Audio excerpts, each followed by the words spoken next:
La capitana Addison Sanders estaba sentada en la cabina de su helicóptero Che-47 Chinook escuchando una transmisión de radio que le heló la sangre. Se avisa a todas las unidades. La operación Valkyrie es una pérdida total. Los equipos SEAL 2, 5 y 8 están aislados en el Valle de Corenal. Se estima que hay 180 operadores rodeados por fuerzas talibanes que suman más de 800. Las condiciones climáticas impiden el apoyo aéreo. El relevo terrestre se realizará dentro de 48 horas. Evaluación del comando. Pérdida total esperada dentro de 6 horas. Se ordena a todas las aeronaves permanecer en la base. Repito, no se autorizan intentos de rescate. El copiloto de Addison, el suboficial Marcus Webb, la miró con una expresión que mezclaba incredulidad con resignación. Los están descartando. 180 SALS y el comando simplemente los está abandonando. Eso no es una evaluación, dijo Addison en voz baja, con la voz tensa y la furia controlada. Esto es una sentencia de muerte. Había estado volando en misiones de rescate de combate en Afganistán durante 3 años.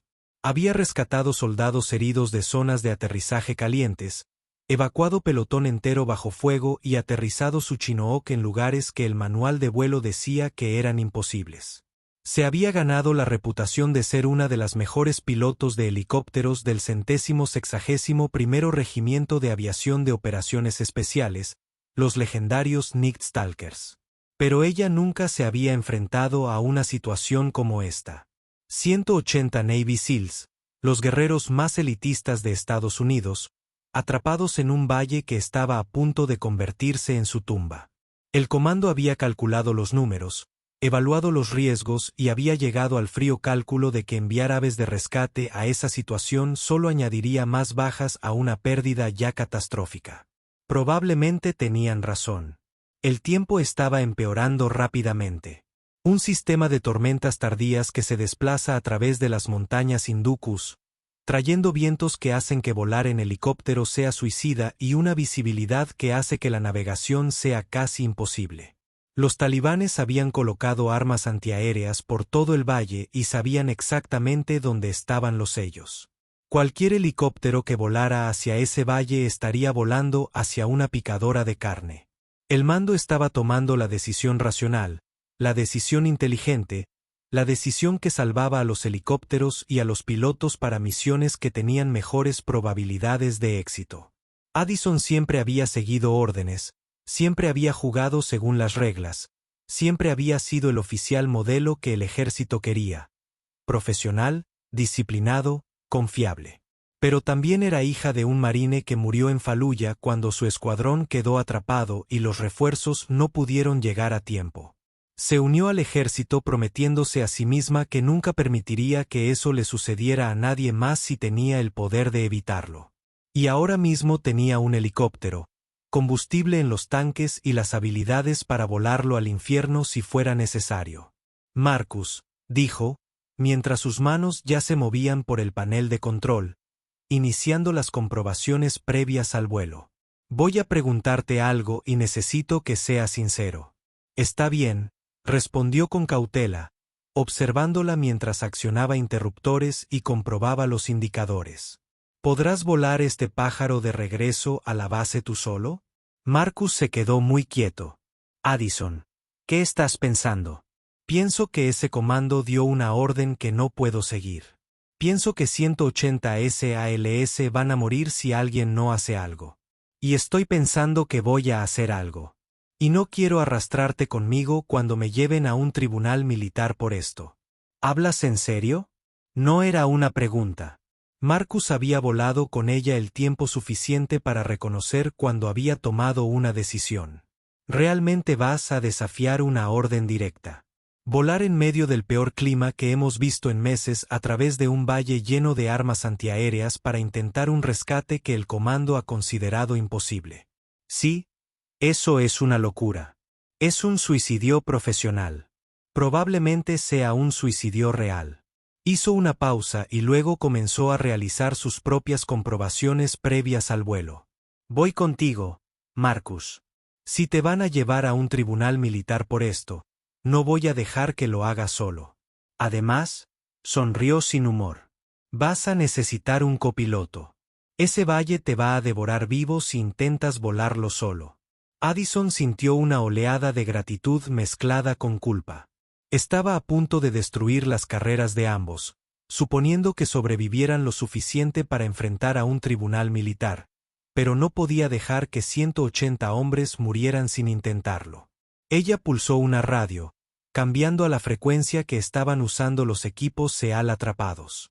¿Alguna unidad Valkyrie? Este es Nightstalker 46. ¿Me copias? Estático. Luego una voz tensa por el estrés y el cansancio. Nightstalker 46. Esta es Valkyrie 21. Te leemos. Estar aconsejado. Somos ineficaces en el combate. Munición crítica. Las bajas aumentan. Las fuerzas talibanes se acercan por todos lados. Hemos aceptado que la extracción no es posible.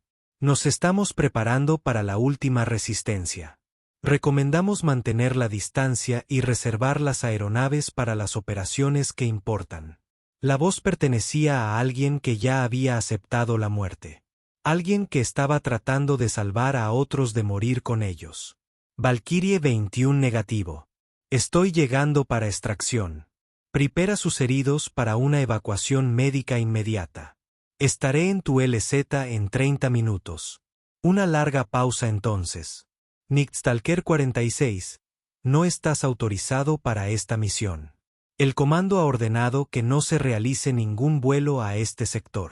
Soy consciente de las órdenes del comando. Valkyrie 21.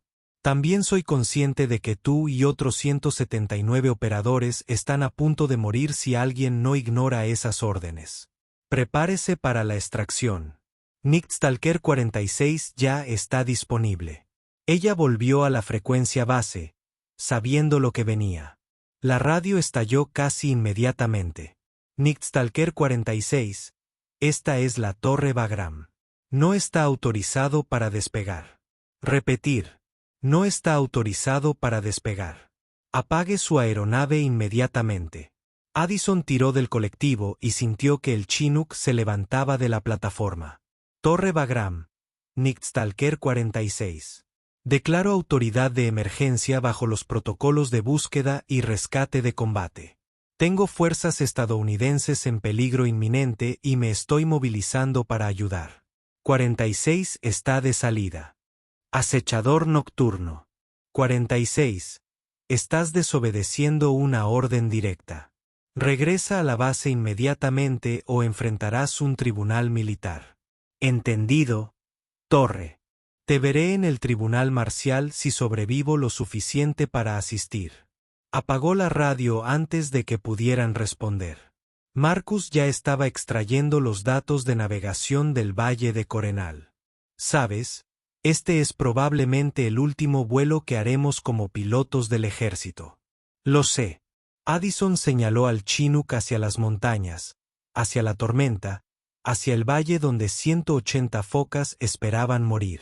Pero al menos será un vuelo que importe.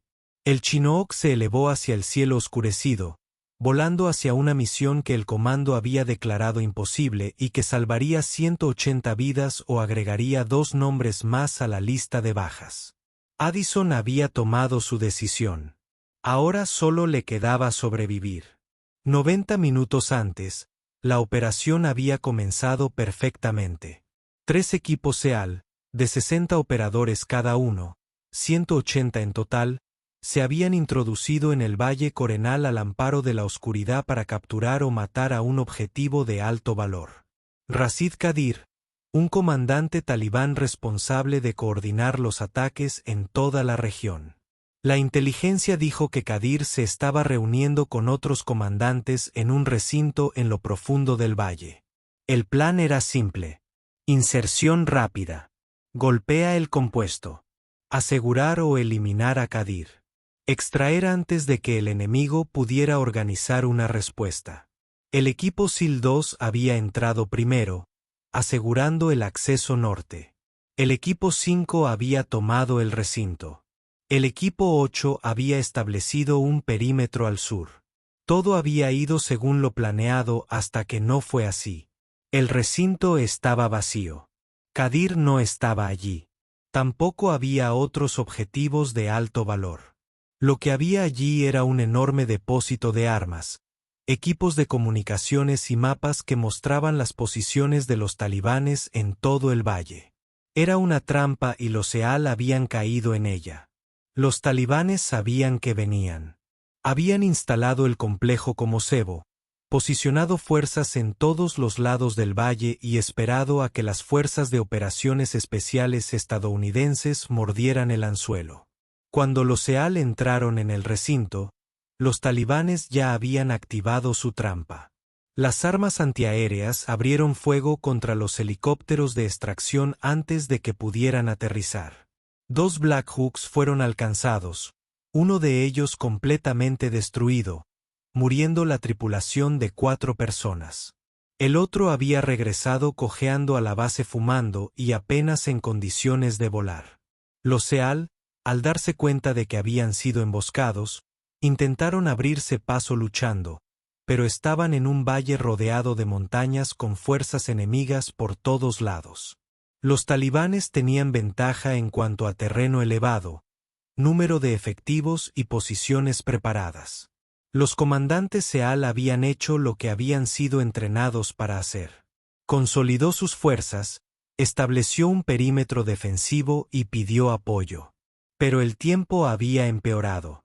El sistema de tormenta que los meteorólogos habían pronosticado para el día siguiente había llegado temprano, trayendo vientos que dejaron en tierra a los helicópteros y nubes que hicieron imposible el apoyo aéreo cercano. Los helicópteros de combate Apache no podían volar. Un grupo de 10 Bartoks no podía ver los objetivos a través de las nubes. Incluso los drones eran inútiles en la turbulencia. El mando lo había intentado todo. Intentaron enviar una fuerza de socorro por tierra, pero las fuerzas amigas más cercanas estaban a 48 horas de distancia a través de territorio hostil. Habían intentado coordinarse con las fuerzas afganas, pero esas unidades no pudieron o no quisieron entrar en un valle que era claramente una trampa mortal. Los SEAL estaban solos. Con la munición escaseando, las bajas aumentando y las fuerzas enemigas acercándose por todos lados, tenían quizás 6 horas antes de que el perímetro defensivo se derrumbara. El mando había hecho la evaluación. La misión fue una pérdida total. El riesgo de enviar más fuerzas a esa situación superaba el potencial de éxito. La posición oficial fue que no se intentaría ningún rescate. La posición no oficial, la que facilitó la decisión de Addison, fue que el comando estaba abandonando a 180 operadores porque los cálculos no favorecían el rescate. Ella entendió el cálculo. Ella incluso estuvo de acuerdo con ello intelectualmente. Enviar helicópteros a ese valle en esas condiciones climáticas a través de posiciones antiaéreas conocidas y sin apoyo aéreo cercano fue un suicidio. Pero también entendía algo que los coroneles y generales sentados en cómodos centros de operaciones no entendían. A veces, lo correcto era también lo más estúpido, lo más peligroso y lo que tenía más probabilidades de matarte. Y a veces sabía que hacerlo de todas formas. El vuelo al infierno. El clima era peor de lo que Addison esperaba. Mucho peor. El viento los golpeó tan pronto como ganaron altura, golpeando al Chinook como si fuera un juguete. Ráfagas de viento de 50, 60 y 70 millas por hora impactaron el avión desde diferentes direcciones, haciendo que el vuelo constante fuera casi imposible. Esto es una locura, dijo Marcus, luchando contra sus controles mientras otra ráfaga casi los volcaba de lado. Nos van a destrozar antes de que lleguemos al valle. Entonces será mejor que volemos más rápido de lo que el clima nos pueda alcanzar, respondió Addison, empujando el Chinook hacia adelante, usando cada pizca de velocidad que el avión podía manejar. El Chinook era un caballo de batalla. Fiable, potente y capaz de transportar cargas masivas. Pero no era ágil. No era rápido y definitivamente no estaba diseñado para volar a través de tormentas en las montañas que dejarían en tierra a la mayoría de las aeronaves. Pero Addison no era como la mayoría de los pilotos. Ella había crecido volando. Su padre la había llevado en avionetas cuando tenía 6 años. Había volado sola a los 16. Había obtenido su calificación de helicóptero a los 18 y se había unido al ejército a los 20. Había pasado 10 años aprendiendo a volar helicópteros en condiciones que aterrorizarían a los pilotos civiles. Tormentas de arena, ventiscas blancas, zonas de combate donde el enemigo intentaba activamente matarte. Ella sabía cómo leer el clima, cómo anticipar los patrones de viento, cómo encontrar las bolsas de aire estable entre las ráfagas. Sabía cómo utilizar el terreno para proteger su avión, cómo volar justo por encima del suelo para evitar las peores turbulencias, cómo hacer bailar a un helicóptero de 30 toneladas a través de espacios que parecían imposibles. Ella iba a necesitar todo ese conocimiento ahora. Al acercarse al valle, Marcus gritó, comprobando su navegación. Las posiciones de los talibanes deberían estar en todas partes. Se confirman armas antiaéreas en 3 lugares. Probablemente hay más cosas que no sabemos. Luego volamos bajo y rápido. Hacernos más difíciles de rastrear, más difíciles de alcanzar. Addison dejó caer el Chinook hacia la cubierta, volando apenas a 200 pies sobre la ladera de la montaña, usando el terreno para enmascarar su aproximación. La radio crepitó. Nixtalker 46. Aquí Valkyrie 21. Estamos rastreando tu aproximación. Tenga en cuenta que el valle es extremadamente caluroso. Contamos al menos 6 posiciones antiaéreas, múltiples ametralladoras pesadas y probablemente misiles lanzados desde el hombro. El tiempo está empeorando. La visibilidad es de quizás 200 metros. Tienes que dar marcha atrás. Negativo. Valkyrie 21. Estoy comprometida. Dame tu posición exacta y ten a tus heridos listos para cargarlos inmediatamente. 4-6. Hay más de 80 víctimas. Solo casos críticos. Número 30. No es posible evacuar a todos en un solo viaje. Addison ya había hecho los cálculos. Un Chinook podía transportar aproximadamente 55 tropas, además de la tripulación. Con 180 SEAL en el valle, necesitaría al menos 3 viajes, probablemente más considerando las bajas y el equipo. 3 viajes a un valle rodeado de fuerzas enemigas en un clima que empeoraba minuto a minuto con armas antiaéreas rastreando cada movimiento. Tendría suerte si sobreviviera a un viaje. 3 era imposible. Entonces haré varios viajes, dijo simplemente. La primera prioridad son las víctimas críticas. Llévalos a la zona de aterrizaje. Estaré allí en 5 minutos. Marcus la miró como si hubiera perdido la cabeza. Viajes múltiples. Addison. Probablemente no sobreviviremos a este viaje. Si volvemos allí otra vez, entonces volveremos hasta que todos hayan salido o estemos muertos. Esas son las únicas 2 opciones que estoy considerando. Ella lo vio adelante. La desembocadura del valle.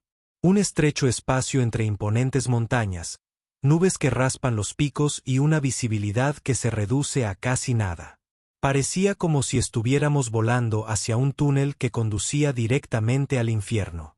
Allá vamos, dijo Addison y señaló el Chinook hacia el valle. El mundo explotó a su alrededor. Las balas trazadoras atravesaron el aire. Líneas brillantes de muerte buscando el helicóptero. Las explosiones se produjeron en posiciones antiaéreas excavadas en las laderas de las montañas. El aire se llenó de acero y fuego. Todo apuntaba al Chinook. Addison lanzó el helicóptero a maniobras evasivas. Taludes duros, subidas repentinas, caídas en barrancos y luego volver a subir, utilizando cada trozo de terreno para romper las soluciones de objetivos del enemigo. Las balas saltaron sobre el casco blindado. Las explosiones sacudieron el avión. Las alarmas gritaban advertencias sobre daños, sobre fallos en los sistemas, sobre 1000 formas en las que estaban a punto de morir. Pero el Chinook siguió volando. LZ adelante, llamó Marcus. Veo amistosos. A través del humo y el caos, Addison los vio. Focas en posiciones defensivas, un área despejada en el centro donde las bajas yacían en camillas y fuerzas enemigas acercándose desde todos los lados. No tuvo tiempo para un aterrizaje cuidadoso. Ella dejó caer el Chinook con fuerza en la zona de aterrizaje. Las ruedas golpearon con un impacto tan fuerte que hizo que todo el avión se sacudiera. «Ve, ve, ve», gritó a través del intercomunicador del compartimento de tropas. La rampa trasera ya estaba bajando. Los marines sacudieron en masa hacia el helicóptero transportando camillas con hombres heridos. Se movieron con practicada eficiencia a pesar del caos que los rodeaba, cargando a los heridos, asegurando el equipo y cubriendo los aviones con fuego de supresión. Addison mantuvo los motores calientes, listo para despegar en cualquier momento. Las balas rebotaron en el casco blindado. Un RPG pasó a toda velocidad, tan cerca que sintió el calor de su escape. Los SEALs respondieron al fuego, manteniendo el perímetro y ganando tiempo para que los heridos cargaran. 30 segundos. Marcus hizo la cuenta regresiva, mirando la carga. Un comandante SEAL con rango de capitán corrió hacia la cabina gritando para hacerse oír por encima del ruido del motor. «Eres el piloto más valiente que he conocido o el más loco. Estamos cargando los casos críticos ahora. 33 heridos vienen con ustedes, pero todavía tenemos 147 operadores aquí, y el enemigo se acerca rápidamente». «Entonces volveré», gritó Addison. «Prepárelos para el próximo levantamiento». «¿Vas a volver a esto?» El capitán la miró como si estuviera loca, y ella reflexionó que probablemente era cierto. «No me iré hasta que todos salgan o estaré muerto. Prepárate para mi próximo acercamiento en 20 minutos». «Cargado», llamó Marcus. 33 heridos y 4 médicos para atenderlos en el traslado. «Estamos al máximo de nuestra capacidad». Addison tiró del colectivo, levantando el Chinook fuera de la zona de aterrizaje. Inmediatamente, todas las armas antiaéreas del valle abrieron fuego. El cielo se llenó de trazadores y explosiones. Una alarma gritó que un misil los estaba apuntando. Lanzó al Chinook a una violenta maniobra evasiva, cayendo a un barranco y usando el terreno para romper el bloqueo del misil. El misil pasó a toda velocidad y detonó contra la ladera de la montaña. «Estamos recibiendo golpes», informó Marcus. «El sistema hidráulico está dañado. La línea de combustible tiene una fuga. Sistema eléctrico presenta fallas. ¿Seguirá volando? Por ahora, pero no sé cuánto daño más podrá soportar». Addison no respondió. Se concentró en volar, en guiar el Chinook a través del valle, esquivando el fuego, usando todos los trucos que conocía para mantener el avión en el aire y moviéndose hacia un lugar seguro. Salieron de la boca del valle hacia un aire más limpio. El fuego antiaéreo cesó. La tormenta seguía allí, seguía brutal. Pero después del infierno del valle, parecía casi pacífico. 3 abajo, 147 para el final, dijo Addison con gravedad, mientras ponía rumbo de regreso a Bagram para dejar a los heridos y reabastecerse de combustible. «¿Y entonces?», preguntó Marcus, aunque ya sabía la respuesta. «Luego volvemos tantas veces como sea necesario». La segunda carrera. La base aérea de Bagram estaba en caos cuando aterrizaron. Los heridos fueron sacados rápidamente del Chinook por los médicos que estaban esperando. Los equipos de tierra invadieron el avión, evaluando los daños, preparándose para reabastecerse de combustible, y la policía militar estaba esperando. Un coronel que Addison no reconoció se acercó mientras ella salía de la cabina.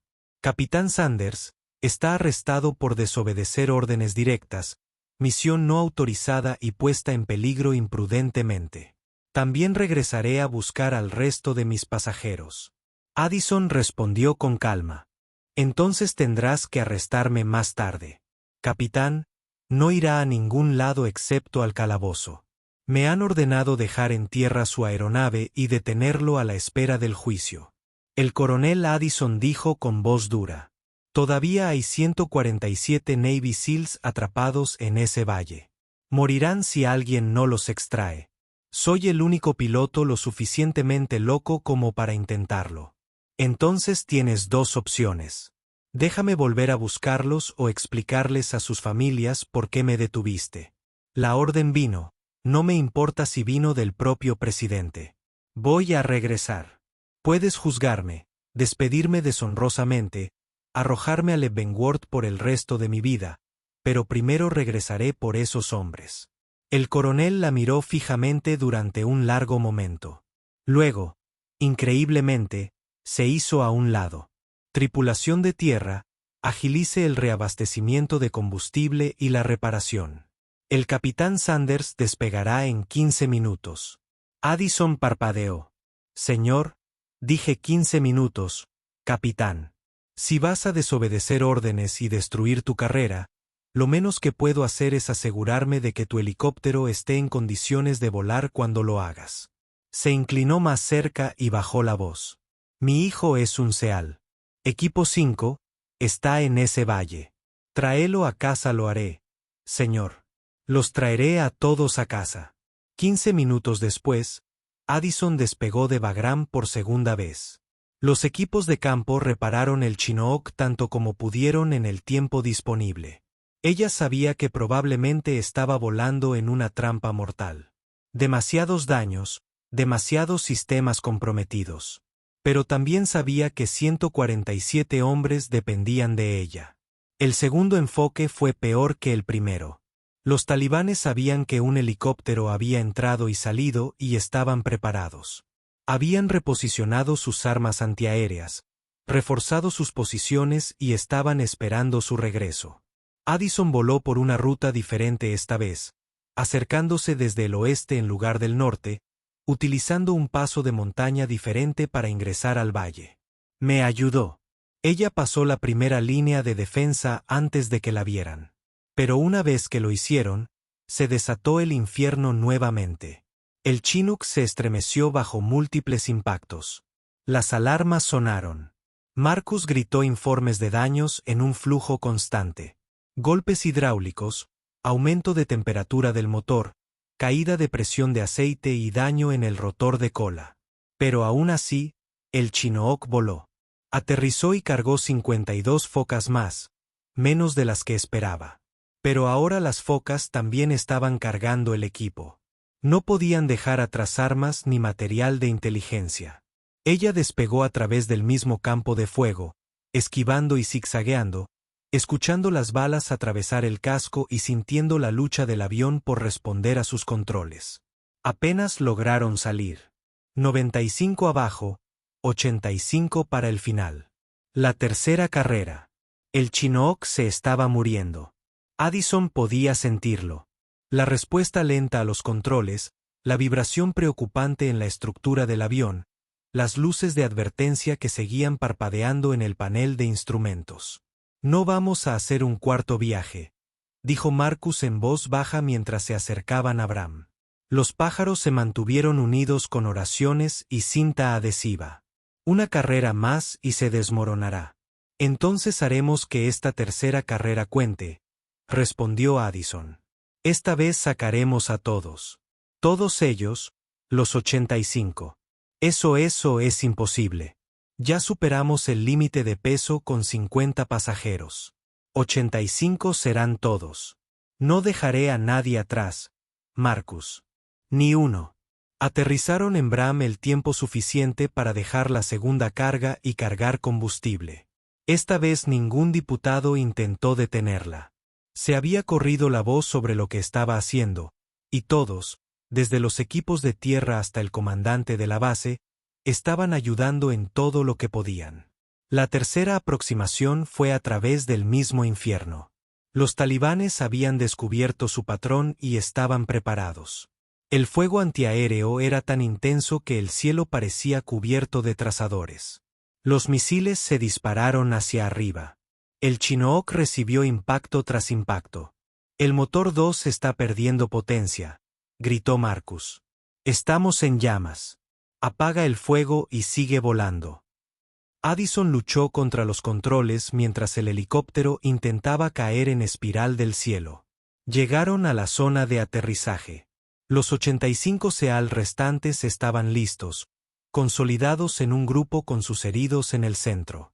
Cargaron con una velocidad desesperada, sabiendo que esta era la última oportunidad. Estamos sobrecargados, informó Marcus. Muy sobrecargado.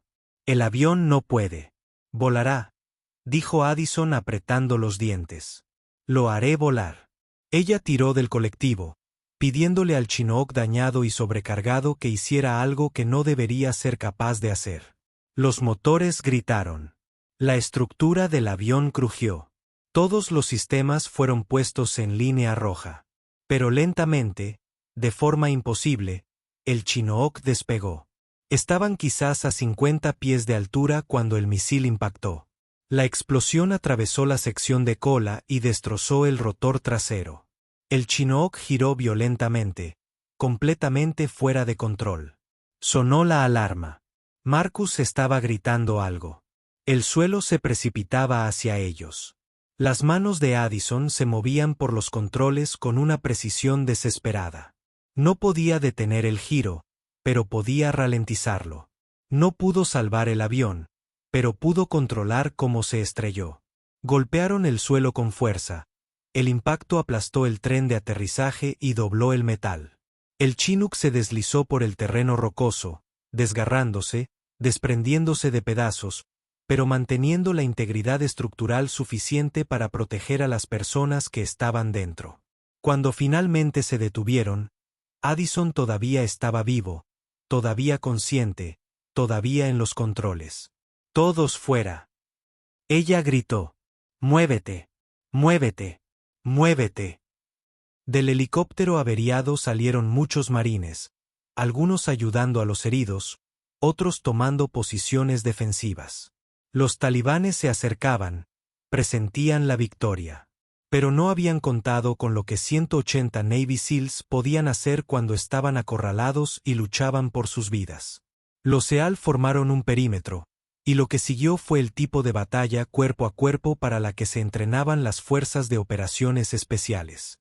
A pesar de estar superados en número y tener poca munición, los SEAL eran profesionales en la cima de su oficio.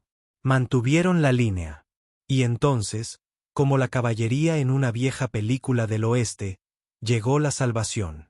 Los helicópteros de combate Apache gritaban sobre el borde del valle. La tormenta había amainado lo suficiente para que pudieran volar. Y cuando vieron a Chinook en tierra y rodeado de fuerzas enemigas, no dudaron. Los misiles Elfire y los cañones de 30 milímetros atacaron las posiciones de los talibanes. En cuestión de minutos, la situación cambió. El enemigo estaba en retirada y se acercaban más helicópteros. Un paquete completo de rescate de combate que el comando había desplegado en el momento en que se difundió la noticia del tercer ataque de Addison.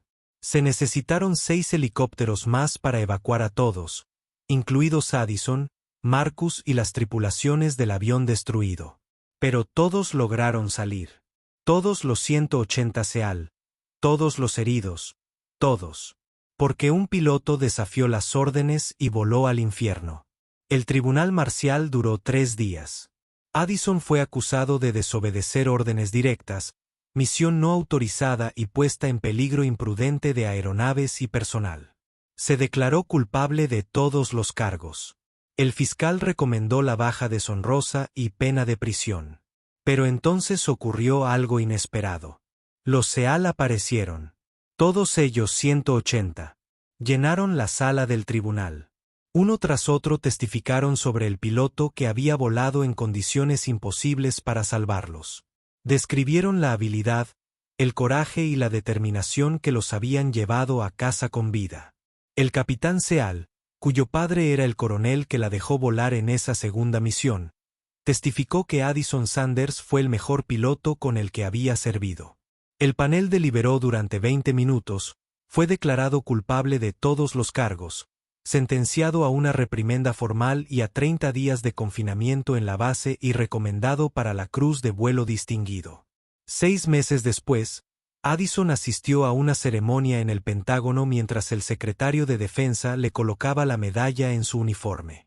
La cita mencionaba: heroísmo extraordinario y desprecio por la seguridad personal en el exitoso rescate de 180 personas en condiciones de combate extremas.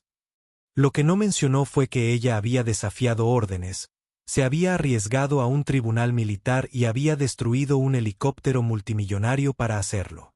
Después de la ceremonia, el capitán Foca la encontró. Mi padre me pidió que te diera algo. Le entregó una pequeña placa de madera. Había grabado un mensaje sencillo. A veces el orden correcto es el que te niegas a seguir. Addison sonrió. Dile a tu padre que gracias por todo. Él me dijo que te dijera que volaría contigo en cualquier momento y que también lo haría cualquier foca que estuviera en ese valle. Más tarde, mientras contemplaba la puesta de sol sobre el Pentágono, Marcus la encontró. ¿Entonces valió la pena? El tribunal marcial, el daño a su carrera, todo. Addison pensó en los 180 SEAL que habían regresado a casa con sus familias.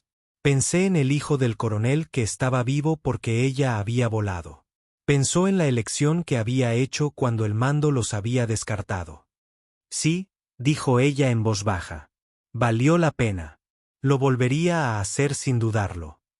Y ella lo decía en serio. Mientras se alejaban de la barandilla, Addison echó una última mirada al cielo que oscurecía. En algún lugar, en zonas de guerra alrededor del mundo, los pilotos estaban realizando misiones. Algunos se enfrentarían a decisiones imposibles. A algunos se les ordenaría abandonar a personas que pudieran salvar. Esperaba que recordaran su historia. Esperaba que supieran que a veces lo correcto era desafiar las órdenes y volar al infierno de todos modos. Porque eso es lo que hacían los guerreros. Eso es lo que significaba servir. Y Addison Sanders lo haría todo de nuevo en un instante.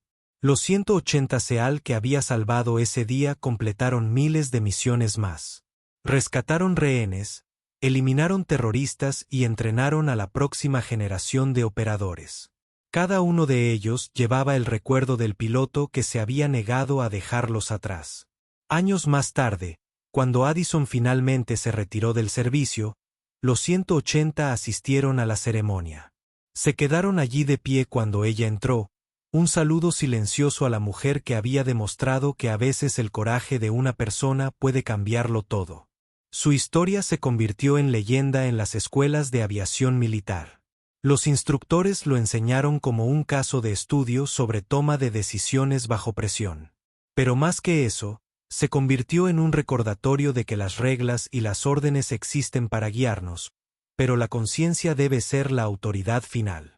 Que a veces la misión más importante es la que nadie autorizó y que la medida de un guerrero no está en seguir órdenes sino en saber cuándo lo correcto es negarse a ellas. Gracias por ver.